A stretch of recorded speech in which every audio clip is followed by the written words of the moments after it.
20 থেকে 25,000 রেঞ্জের মধ্যে যদি ফোন কিনতে চাও তাহলে একদম কনফিউশন পাক্কা। আর যদি সেখানে থাকে Redmi Note 15 এর মতন 108 মেগাপিক্সেলের ক্যামেরার ফোন, আবার একদিকে থাকে Poco M8 এর মতন ফোন যেখানে 50 মেগাপিক্সেলের ক্যামেরা, AI ইনডিউসড ক্যামেরার সঙ্গে দুর্দান্ত লুকিং আর পারফরমেন্সে ব্যালেন্স, তাহলে কিন্তু মনের মধ্যে অবশ্যই কনফিউশন তৈরি হয় যে কোন ফোনটা তুলবো কোন ফোনটা কিনবো। 26 সালের শুরুতেই এই দুটো ফোন লঞ্চ হয়ে গেছে এবং এই দুটো ফোনের মধ্যে কোনটা ভ্যালু ফর মানি ফোন হতে চলেছে তোমাদের কাছে আজকে এই ভিডিওতে সেটাই ডিটেলস কম্পারিজন ভিডিও তোমাদের কাছে নিয়ে এসেছি।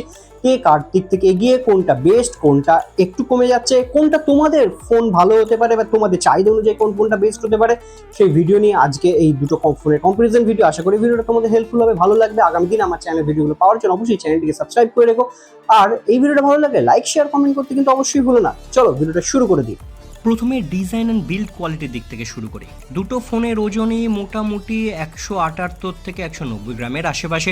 রেডমি নোট 15-এ গ্লাস ফ্রন্ট থাকলেও ফ্রেম আর ব্যাকটা কিন্তু হচ্ছে প্লাস্টিকের। অন্যদিকে পোকো M8 মাত্র 7.35 মিলিমিটার স্লিম ডিজাইন নিয়ে আসছে, সঙ্গে প্রিমিয়াম ফিল দিচ্ছে। দুটো ফোনেই আসছে কিন্তু IP66 প্রোটেকশন, মানে ধুলো আর হালকা জলে মোটামুটি চিন্তা নেই। এখানে যদি তোমরা বলো লুকিংসের দিক থেকে, ডিজাইনের দিক থেকে পোকো M8 কিন্তু এগিয়ে যাচ্ছে। ডিসপ্লের ক্ষেত্রটা আসি, ডিসপ্লের ক্ষেত্রে দুটো ফোনই প্রায় কিন্তু আইডেন্টিক্যাল। 6.77 ইঞ্চেসের একটা AMOLED 120 hertz refresh rate, HDR support, 3200 নিটসের একটা পিক ব্রাইটনেসের আশেপাশে আউটডোর ভিজিবিলিটি হোক বা নেটফ্লিক্সে ইউটিউবে দুটোতেই এক্সপিরিয়েন্স কিন্তু ফ্ল্যাগশিপ লেভেলের পেয়ে যাবে। আর এখানে কিন্তু দুজনেই কিন্তু টাই করছে। পারফরমেন্সের সেগমেন্টের দিকে যদি আসি, রেডমি নোট 15 আর পোকো M8 দুটোতেই রয়েছে কোয়ালকম স্ন্যাপড্রাগন 6 Gen 3 4 ন্যানোমিটারের একটা processor. Daily use, multitask, casual game সবই কিন্তু স্মুথ পারফরমেন্স পাবে। সঙ্গে Android 15 out of the box, HyperOS 2 আর 4টে major Android update. Future proof বলা যেতে পারে ফোনটাকে। এক্ষেত্রেও কিন্তু দুদিকেই টাই করছে।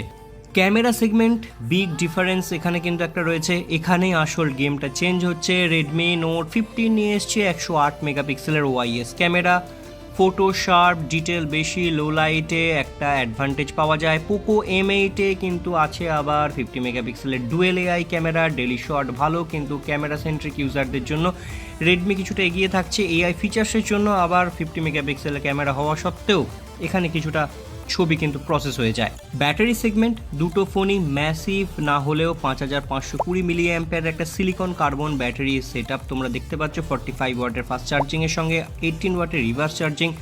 এখানে কিন্তু তোমাদের যা স্টেবিলিটি আছে দুটো ফোনের ক্ষেত্রেই, চার্জ কিন্তু 1 থেকে 1.5 দিন ভালোভাবে চলে যাবে। হিউজ যারা ফোন নিয়ে ঘাটাঘাটি করো তারা একটুখানি একদিনের কাছাকাছি চার্জ পাবে, বাকি স্ট্রাগল অন্তত করবে না। এক্ষেত্রে দুটো ফোনই কিন্তু টাই করছে।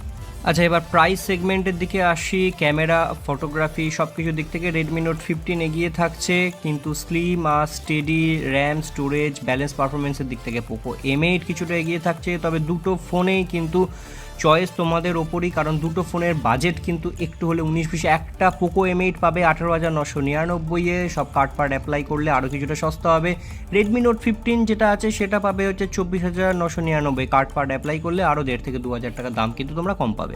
এবার তোমরা আমাকে কমেন্ট করে জানাও যে তোমাদের কাছে কোন ফোনটা বেস্ট বলে মনে হচ্ছে এবং বাই করা যেতে পারে, কোনটার দিকে তোমরা তাকিয়ে কোন ফোনটা চয়েস করছো সেটা অবশ্যই কমেন্ট করে জানিও। ভিডিওটা ভালো লাগে লাইক শেয়ার কমেন্ট করতে ভুলো না, আর অবশ্যই চ্যানেলটিকে সাবস্ক্রাইব করে রেখো পরবর্তী ভিডিওর জন্য।